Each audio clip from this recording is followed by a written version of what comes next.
Hi, my name is Jared Scratch, but my art name is Chombi. I'm currently applying to the studio art program at University of Western Ontario, and I have to come up with a 12-piece portfolio. So I came up with the idea of making some videos showing my progress.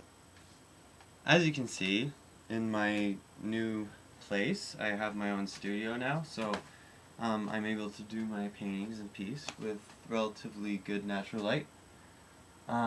Actually, there is no artificial light in this room, so it forces me to work by daylight. When you start switching the light that you paint in, it becomes harder to match colors that you painted in a different light. So anyways,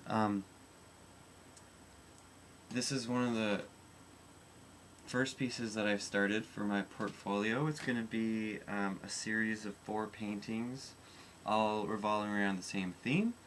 I don't know how well you can see this, but this is going to be a hot air balloon and a man suspended from a rope, and the rope will be running along here.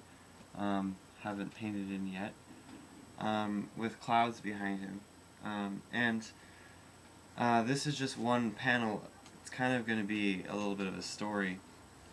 This is basically just the underpainting. It's not very detailed. I just quickly painted in shadows underneath where the clouds were and some highlights. So I'm just going to try glazing. Same thing.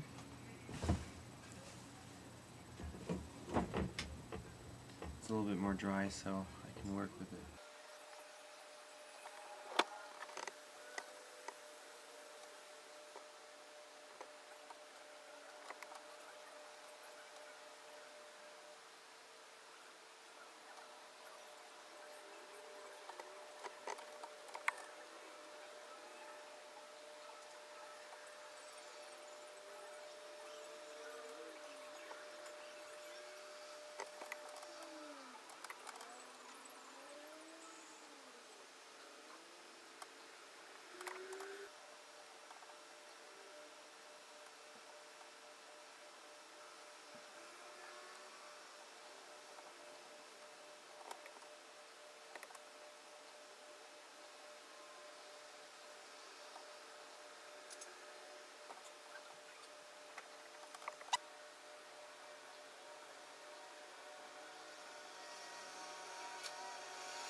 I just wanted to quickly talk about solvents for a second.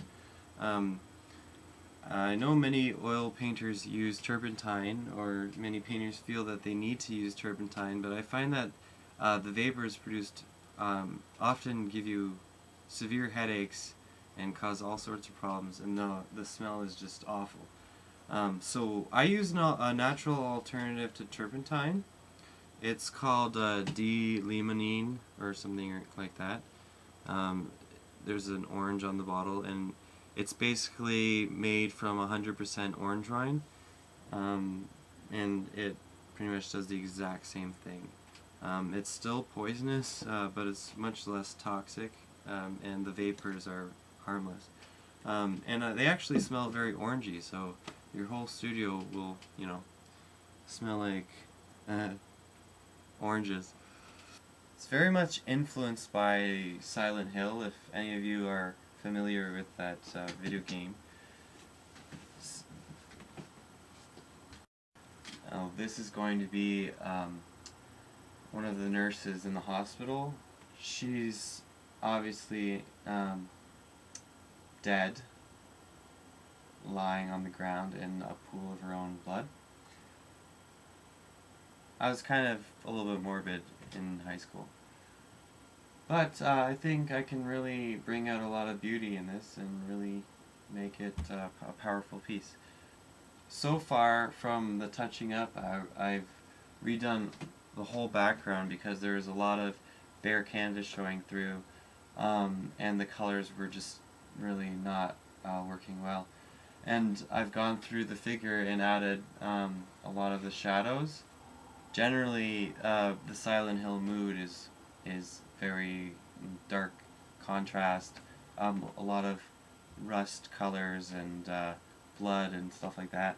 So generally, the painting is going to have a very warm feel, but as you can see, I'm trying to use cooler colors in the background to make that area recede a little bit, make the depth of space a little bit more believable. Because I have a lot of area to cover, I'm going to be using a very large brush that holds a lot of liquid, and I'm going to thin down my paint quite a bit with the orange stuff. It's a good idea when you're glazing to only use one pigment at a time. You can run into some problems when you mix more than one pigment into a glaze. So I just try to keep it simple. And anyways, you can always reglaze in another color right afterwards and it's the same effect. It's actually a better effect, in my opinion.